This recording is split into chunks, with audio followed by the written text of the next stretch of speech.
வணக்கம். தனிபெரும் கட்சியாக உருவாகியிருக்கூடிய தமிழக வெற்றி கழகத்தை ஆட்சி அமைக்க ஆளுநர் அழைப்பு விடுக்காத நிலையில் அது குறித்து பல்வேறு அரசியல் தலைவர்கள் தங்கள் கருத்துக்களை தெரிவித்து வருகிறார்கள். அதன் ஒரு பகுதியாக மக்கள் நீதி மையத்தினுடைய தலைவர் கமலஹாசன் எக்ஸ் தளத்தில் கருத்தை பதிவிட்டிருக்கிறார். அதில் தமிழ்நாடு சட்டமன்ற தேர்தலில் தனித்து ஆட்சி அமைக்கும் அதிகாரத்தை மக்கள் எந்த கட்சிக்கும் வழங்கவில்லை.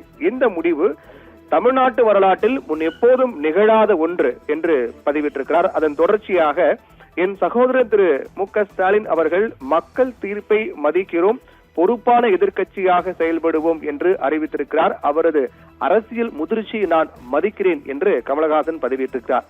அதைத் தொடர்ந்து இப்போது அரசியலமைப்பு பொறுப்பில் இருப்பவர்களும் அதே கடமை நிறைவேற்ற வேண்டும் என்றும் இது கோரிக்கை அல்ல, அவர்களின் அரசியலமைப்பு கடமைக்கான நினைவூட்டல் என்று கமலஹாசன் பதிவிட்டிருக்கிறார்.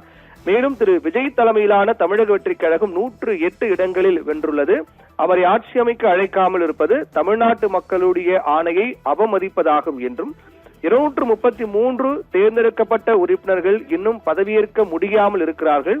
இது மாநிலத்திற்கு நேரக்கூடிய அவமானம், மக்களாட்சிக்கு ஏற்படக்கூடிய சேதம் என்று கமலஹாசன் பதிவிட்டிருக்கிறார். தொடர்ந்து பெரும்பான்மையை சட்டமன்றத்தில் தான் நிரூபிக்க வேண்டும், ராஜ்பவனில் அல்ல என RS பொம்மை வழக்கில் உச்சநீதிமன்றம் தெளிவாக சொல்லியிருக்கிறதை குறிப்பிட்டிருக்கூடிய கமலஹாசன், நான் பேசிக் கொண்டிருப்பது கட்சி அரசியல் அல்ல, ஒரு இந்திய குடிமகனின் கொள்கை குரல் இது என்றும் தமிழ்நாட்டு மக்களுடைய தீர்ப்புக்கு மரியாதை கிடைத்தே ஆக வேண்டும் என்று கமலஹாசன் அந்த பதிவில் தெரிவித்திருக்கிறார்.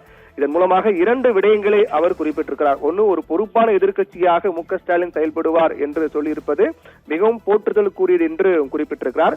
மற்றொன்று, தனிப்பெரும் கட்சியாக இருக்கக்கூடிய தமிழக வெற்றி கழகத்தை ஆட்சி அமைக்க அழைப்பு விடுக்காமல் ஆளுநர் காலம் தாழ்த்துவது என்பது மாநிலத்திற்கு நேரக்கூடிய அவமானம், மக்களாட்சிக்கு ஏற்படக்கூடிய சேதம் என்று 2 முக்கியமான விடயங்களை அவர் குறிப்பிட்டு பதிவிட்டிருக்கிறார். ஓவியா.